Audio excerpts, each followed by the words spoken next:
অনেকেই নেয় না। একটি ঘটনা বুখারী শরীফের হাদিস।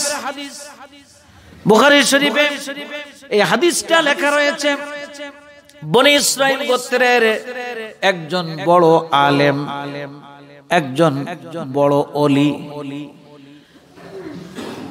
যুবক মানুষ, বড় আলেম, বড় ওলি, বাড়িতে থেকে ইবাদত বন্দেগী করতে অসুবিধা হয়। এই কারণে বাড়ির থেকে একটু দূরে ফাঁকা জায়গায় সেখানে গিয়ে কাঠের একটি দোতলা ঘর তৈরি করেছে। দোতলার উপরে ইবাদতে মশগুল থাকে। কথা একটু আস্তে বলতে হবে ভাই, কথা বলার প্রয়োজন হলে আস্তে বলবেন। যার সাথে কথা বলবেন সে ছাড়া অন্য মানুষ যেন না শুনতে পায়। আমার ভাইয়েরা, কাঠের দোতলার উপরে ইবাদতে মশগুল হয়, নিরিবিলি ইবাদত করে। যুবক মানুষ বিবাহ করে নাই, তাহাজ্জুদের নামাজ আদায় করে গভীর রজনীতে, মহিলাদের সামনে যায় না, দোকানপাটে বসে না, সব সময় ইবাদতে মশগুল। বলুন সুবহানাল্লাহ। জুরাইজ বড় আলেম, বড় ওলি, নামাজে দাঁড়িয়েছে, নফল নামাজ আদায় করতেছে কাঠের ওই দোতলায়। মা বাড়ির থেকে হাঁটতে হাঁটতে চলে গিয়েছে। কাঠের ওই দোতলা ঘরের নিচ থেকে জুরাইজ বলে ডাক দিয়েছে। ওই সময় জুরাইজ আল্লাহু আকবার বলে হাত বেঁধেছে, তাকবীরে তাহরিমা বেঁধে কিরাত পড়া শুরু করেছে, নামাজ পড়তেছে। আলেম মানুষ, মাসআলা জানে, ভাবছে মা আমাকে ডেকেছে, মায়ের ডাকের জবাব দিতে হবে, মায়ের সামনে যেতে হবে। আবার নামাজ আদায় করতেছি, আমি নামাজ ছেড়ে দিয়ে মায়ের সাথে দেখা করব না আমি এখন নামাজ পড়ব। নামাজ পড়তে পড়তে ভাবলো, নামাজ পড়ে যখন নামাজ শেষ হয়ে যাবে মায়ের সাথে আমি দেখা করব, মায়ের ডাকের জবাব দিব। 2 রাকাত নামাজ পড়ে সালাম ফিরিয়েছে। সালাম ফিরায় দ্রুত নিচে নেমেছে, নিচে গিয়ে দেখে মা নাই। তখন ভাবছে মা চলে গিয়েছে, আমি ইবাদত বন্দেগী করে এরপরে মায়ের সাথে আমি সাক্ষাৎ করব। কেন মা এসেছিল, কেন আমাকে ডাকলো, মায়ের কাছ থেকে আমি খবর নেব।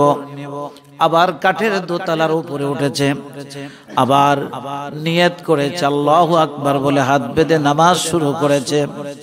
মা ভাবছে আমার ছেলে তো ইবাদতে মশগুল থাকে, অধিকাংশ সময় নামাজ পড়ে, মনে হয় সে নামাজে ছিল, আমার ডাকের জবাব দিতে পারে নাই, আমি আবার যাই। মা হাঁটতে হাঁটতে এসেছে, আবার এসে ডাক দিল, জুরাইজ, ও জুরাইজ। জুরাইজ তখন নামাজ পড়ছে। ভাবলাম সালাম ফিরায় মায়ের সাথে সাক্ষাৎ করব, মায়ের সাথে কথা বলবো। নামাজ শেষ করে সালাম ফিরায় দ্রুত নেমে গেল, নিচে গিয়ে দেখে মা নাই। তখন ভাবলো আর 2 রাকাত নামাজ পড়ে বাড়ি চলে যাব, মায়ের সাথে সাক্ষাৎ করব। এবার আবার নামাজের নিয়ত করেছে, নামাজ শুরু করেছে। মা আবার এসেছে, আবার এসে ডাক দিল, জুরাইজ। ভাবলাম সালাম ফিরায় মায়ের সাথে সাক্ষাৎ করব। সালাম ফিরায় দেখে মা নাই। মা যাওয়ার সময় মনে কষ্ট পেল, আমি 1 বার নয়, 2 বার নয়, 3 বার এসেছি। আমার কলিজার টুকরা, আমার সন্তান জুরাইজকে আমি এত ভালোবাসি, জুরাইজকে ডাকলাম, সে আমার ডাকের জবাব দিল না। ওগো আল্লাহ, আমার ছেলে জুরাইজকে অসতী মহিলার সাথে সাক্ষাৎ না হওয়া পর্যন্ত তাকে তুমি মৃত্যু দিও না। দোয়া করলো না বদদোয়া করলো? যারা বুঝতে পেরেছেন কথা বলেন। বদদোয়া করলো। বুখারী শরীফের হাদিস। মা যদি সন্তানের জন্য দোয়া করে, বিদ্যুতের থেকে অনেক দ্রুত গতিতে আল্লাহর দরবারে কবুল হয়ে যায়। বলুন সুবহানাল্লাহ, জোরে বলুন সুবহানাল্লাহ। মা যদি সন্তানের জন্য বদদুয়া করে, সঙ্গে সঙ্গে আল্লাহর দরবারে কবুল হয়ে যায়। নবীজি বলেছেন, তুমি যদি মা বাবার কাছ থেকে দোয়া নিতে চাও, মা বাবার সাথে সদ্ব্যবহার করো। মা বাবা যদি দোয়া করে, তুমি অনেক বড় হতে পারবে। আর মা বাবা যদি বদদুয়া করে, তুমি ধ্বংস হয়ে যাবে। বলুন নাউজুবিল্লাহ। জুরাইজ নামাজ শেষ করে মাকে পেল না। চলে যাওয়ার সময় মা বলল, একটা অসতী মহিলা, খারাপ নষ্টা মহিলা, তার সাথে সাক্ষাৎ না হওয়া পর্যন্ত জুরাইজকে মৃত্যু দিও না। চলে গেল। একটু পরে একটি যুবতী মেয়ে, অবিবাহিতা মেয়ে হাঁটতে হাঁটতে এসেছে। জুরাইজকে দোতলায় দেখে ওই দোতলা, কাঠের দোতলার উপরে উঠেছে। ওঠে জুরাইজকে প্রস্তাব দিল খারাপ কাজের জন্য।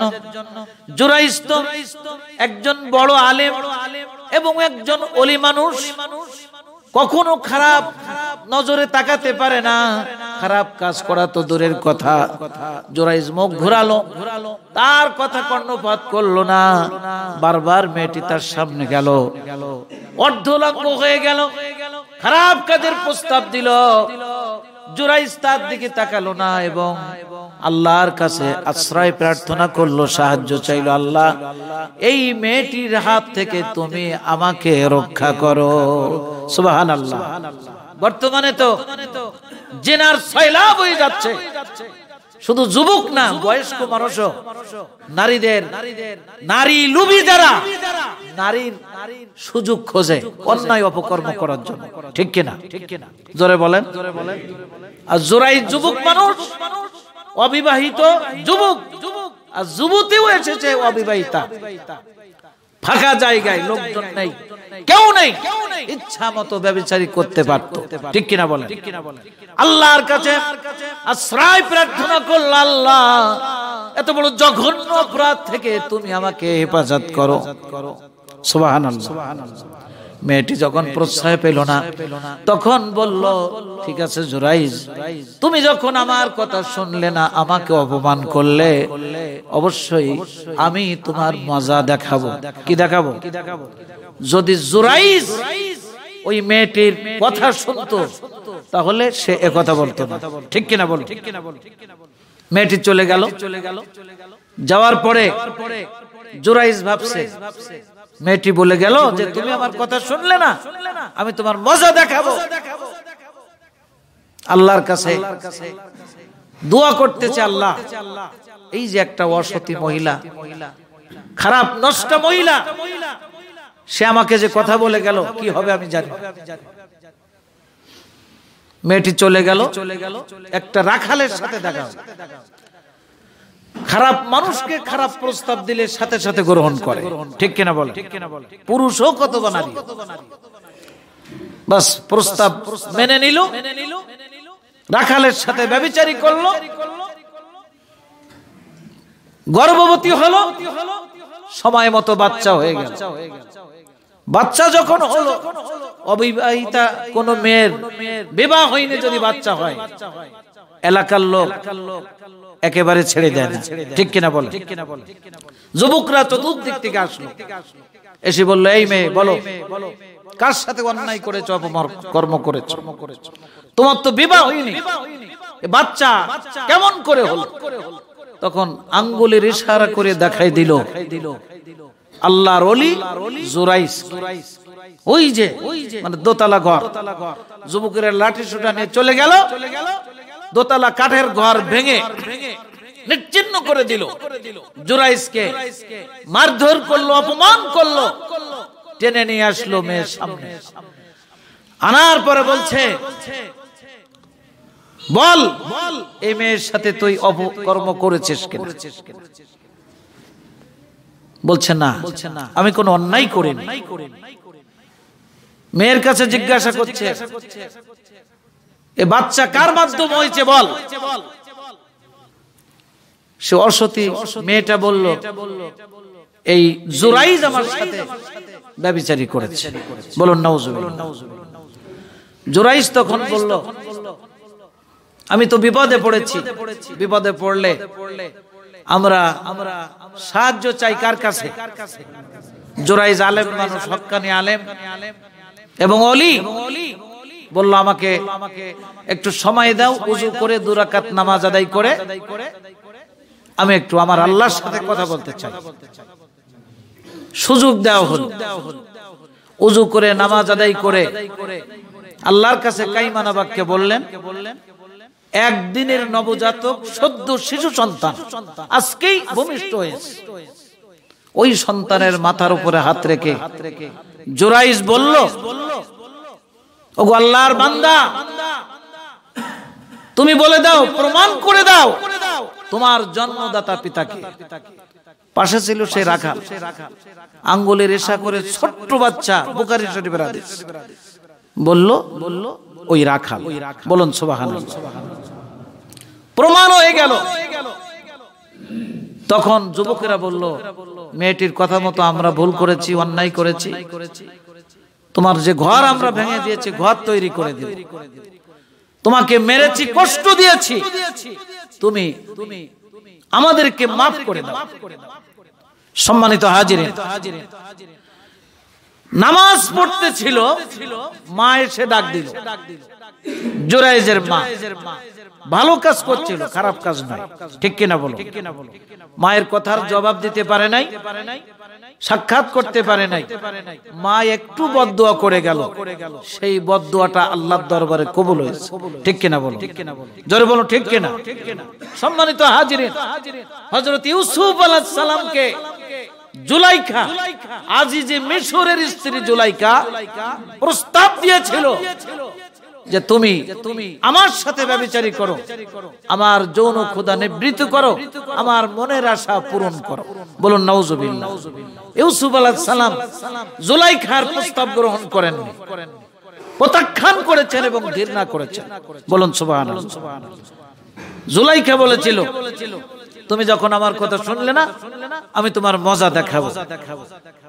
নারী নির্যাতনের মিথ্যা মামলা দায়ের করল ইউসুফের বিরুদ্ধে, ধর্ষণের মামলা দিয়ে নিষ্পাপ ইউসুফকে কারাগারে বন্দী করে শাস্তি দিয়েছে।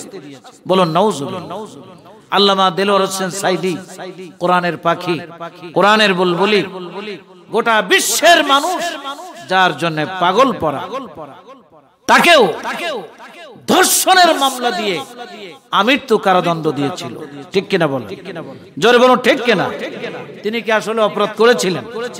আল্লাহ রাব্বুল আলামিন যুগে যুগে এভাবে পরীক্ষা করেছেন ইমানদার ব্যক্তিদেরকে। যে কথা বলতেছিলাম, আজকের আলোচনার বিষয় হচ্ছে ওয়াবিল ওয়ালিদাইনি ইহসানা, পিতামাতার সাথে সৎ ব্যবহার করো, ভালো ব্যবহার করো, এটা তোমাদের জন্য ফরজ করা হয়েছে। কি করা হয়েছে? মা বাবার দিকে চোখ রাঙায় কথা বলা যাবে? মা বাবার হুকুম মানা আল্লাহ তাআলা ফরজ করেছেন, শরীয়ত বিরোধী কোনো কথা শোনা যাবে না, অন্যায় করতে বললে সেটা করা যাবে না, মা বাবার সব কথা শোনা যাবে। নামাজ পড়তে নিষেধ করলে নামাজ পড়া বন্ধ করা যাবে না, রোজা রাখতে নিষেধ করলে রোজা রাখা বন্ধ করা যাবে না, ভালো কাজ করতে বললে ভালো কাজ অবশ্যই করতে হবে। তো পিতামাতার খেদমত করা আল্লাহ রাব্বুল আলামিন সন্তানের উপরে ফরজ করে দিয়েছেন। আল্লাহ রাব্বুল আলামিন আমাদেরকে আল্লাহর ইবাদতের পরেই পিতামাতার খেদমত করার তৌফিক দান করুন। পিতামাতা যাদের জীবিত আছে, আমরা পিতামাতাকে আমরা খেদমত করে খুশি রাখার চেষ্টা করব। নবীজি বলেছেন, পিতামাতার সন্তুষ্টিতে আল্লাহ রাব্বুল আলামিন সন্তুষ্টি। পিতামাতা যদি সন্তানের উপরে খুশি হয়, আল্লাহ রাব্বুল আলামিন তার উপরে খুশি হয়ে যান। পিতামাতা যদি অসন্তুষ্ট হয় সন্তানের উপরে, আল্লাহ রাব্বুল আলামিন তার উপর অসন্তুষ্ট হয়ে যান। এজন্য আমরা পিতামাতা যাদের জীবিত আছে খেদমত করব, আর পিতামাতা যাদের মৃত্যুবরণ করেছে তাদের জন্য প্রাণ খুলে আল্লাহর কাছে দোয়া করব। আজকের এই পবিত্র জুমার দিনে